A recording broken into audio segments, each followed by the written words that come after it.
Yo, everybody's favorite Osa, Osa, Osa. Everybody's favorite Osa hun. Ntandokazi is going crazy, going viral on Twitter right now and every platform you could think of. And you have to think to yourself like, why is that? Why is that? Why is this woman going? Hold up, y'all. The train is coming. Look at this. Look at this train.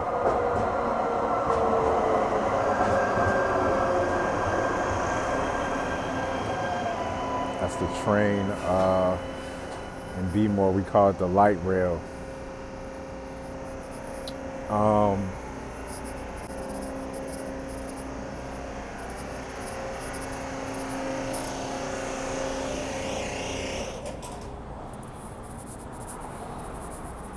Look at all this graffiti too. It's pretty dope. Oh, and they got Baltimore, Palestine. Okay. Rise up for Palestine. Okay. I see you.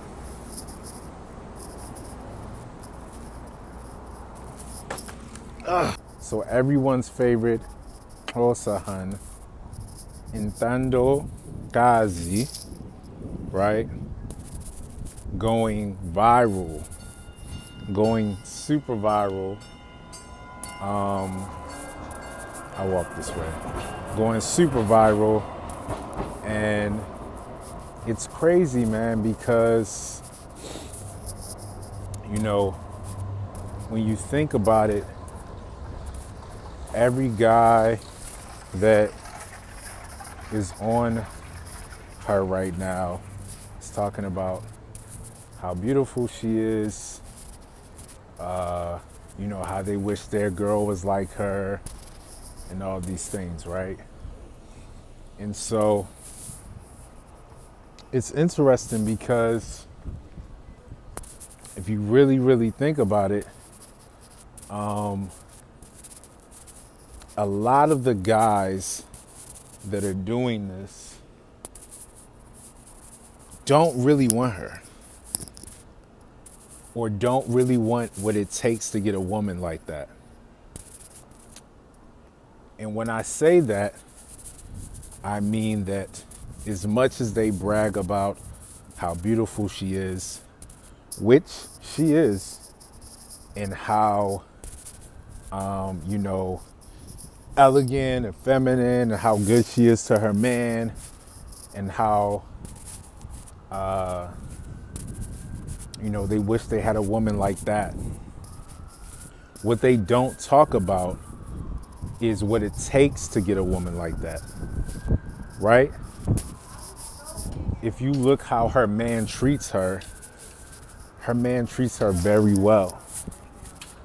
And so he's always, buying her things, dropping her off at work, making sure she has everything she needs. And so as much as people will say, oh, I wish, I had a hun like that, right? What does it take to get a hun like that? And is it really genuine? And so I'm gonna get a stabilizer, y'all, my bad. Next time I come on here, I'm gonna have a stabilizer and my new ring light. But first time, we just testing this thing out. So, like I said, they are disingenuous about what it takes to get a woman like that, to keep a woman like that, right?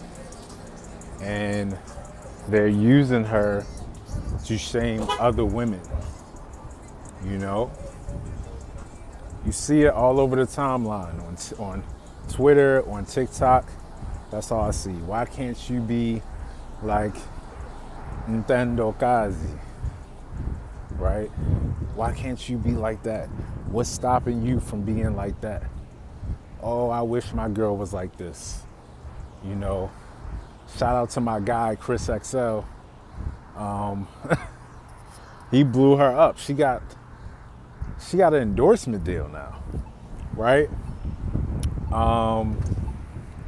A brand deal and all these things because they've made her famous off of her relationship.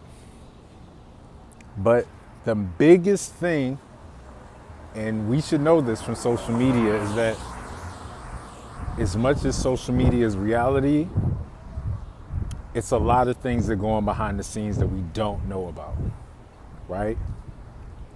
And so when you have a beautiful woman like this and you're blowing her up, part of it is disingenuous because you don't know what really goes on behind the scenes. You don't know when she has bad days and what that guy has to deal with, right? And then you also don't know what he did, the kind of work he did to build that relationship. And so as much as guys will say, oh, I want a woman like this, and why can't my woman be more like this? What are you doing? What are you doing for your woman? Do you take her out? Do you drop her off at work like he does? Are you communicating? Are you being a good man? Are you not at Groove every Friday night? Like the real sacrifices it takes to keep a good woman and have a healthy relationship. Because now their relationship is in the light and it's too late to go back. So now you have this added pressure on keeping the smile on your face, on keeping things looking good, even when they're not. Which is part of the reason why I was apprehensive about even putting my relationship online at first, especially when I started doing content creation, because people like to project their feelings, their insecurities, their expectations onto your relationship when you are in the public eye. And so, look both ways before you cross the street. And so, you see all that, right? She goes viral, right? And I just saw a video of her in the mall where a guy walked up to her. Some random guy, you could consider him a fan, and he was filming her. And she was kind of laughing, but she was doing like an uncomfortable laugh, like she was nervous. And that's the other thing, is that now she has to face a certain amount of tension in public that's unwarranted. She don't even want that. She just want to live her life. I don't think she planned to go viral and have people sending her gifts and brand deals and putting all these expectations on her relationship. Like, she's just being herself. But dude walked up to her, started filming, which a lot of people in the comments are saying is harassment. I don't know if I would go that far. I would say it's probably improper. It's probably a little rude to just walk up to somebody you don't know and to be putting a camera in their face, right? But I think he was excited to see somebody that he recognized from social media. And so he was trying to get a picture or just have his moment with her, right? But that's the other thing, is that you have to be careful about what you put out there and what kind of attention you're attracting, because now you have people coming at you for sometimes the wrong reasons, right? So I've dealt with this. I've had, women come up to me in Joburg, and I'm in the club and all kinds of things. Some for the right reasons. Oh, I love your YouTube. Oh, you're American. Oh, where are you from? What are you doing here? And sometimes it's like, what up? And then you tell them you got a girl, which I did, and they're like, I don't care. We share in South Africa. You think these guys care if she has a man and if they're being respectful? Now they want what he has based off a facade that was created online.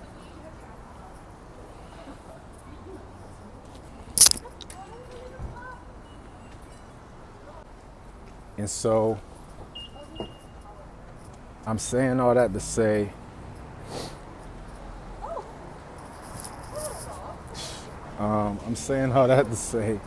is that you have to be careful about the narratives that you project. And people need to be respectful of people's privacy and their relationships, because you don't know what their real life is like. And you may think that it's one way based off of perception, which we know perception is everything, especially in the reality space, especially on these social media apps. Assalamu alaikum. How's it going, brother? Good, good. Alhamdulillah. Good to see you. And so you see these apps. Hold on, let me show y'all. Yo, this is beautiful, y'all. Baltimore's beautiful. Look at this. Look at this, y'all. This is Baltimore City, y'all. Not DC, not New York, but Baltimore City. So, wow. City I grew up in before I got to LA. But yeah, so you have people having this perception of you, right, based off a narrative that can be based off of false pretenses. It's not even real. It's just something you think is real because people believe what they see. And so shout out to the sister. I think she's a beautiful sister. I think that she has a great attitude. I had my friend lecturing me about also women and that they're like this and they're feminine and they're amazing. She was like, yo, my man cheated on me with a also woman. Like, I just know, they're just so amazing. That's great. You know, I notice there's a lot of stereotypes out there when it comes to different tribes. Zulu women are like this. Also women are like this. Paddy women are like this. Colored women are like this. I don't subscribe to any of these narratives because I wasn't born and raised in South Africa. The time I spent there, I would say I had different experiences with different individuals that, you know, some people were cool, some people weren't. I met some Zulu people that were cool. I met some Xhosa people that were cool. I met some people that were mean, and I didn't look at it like, oh, you're from this tribe, so this is why. You hear a lot of, oh, Zulus are stubborn and this and that.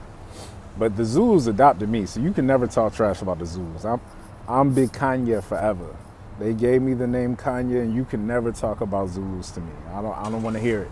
But everybody has their own stereotype. And so I would say the more we perpetuate these narratives, the messier it gets. And I think it causes division. But that's another topic. I want to really end this off with, the point of this is we must be careful about the narratives that we project. Because once you project a certain narrative and you present yourself a certain way, you will attract that energy. You will forever attract that energy. And so, me, the energy I like to attract is positive energy. And so you'll never see me posting and saying certain things because I know what kind of energy that is. I could be on TikTok and Instagram posting pictures with my shirt off and doing all kinds of things that would attract a certain attention that I know is not healthy for my relationship. It's not healthy for me. Could put me in situations that could get me in some serious trouble or uncomfortable or affect my brand. And so I'm very careful about how I present and what kind of energy I put out. right? And so for you, I encourage you to learn from situations like this about what you put out there, because you will receive that energy straight back, period. And that's personal, that's in business, but definitely when we live in an age where we are on apps and we put our lives out there for public consumption, we have to be careful about what narratives we project. And so the point of this video is to really just reiterate that we need to be careful about the narratives that we project onto these platforms, because people will always see you for that 1 minute clip, right? You live in this 3-dimensional space, people take that as you.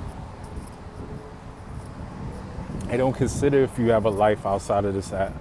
They don't consider if your personality is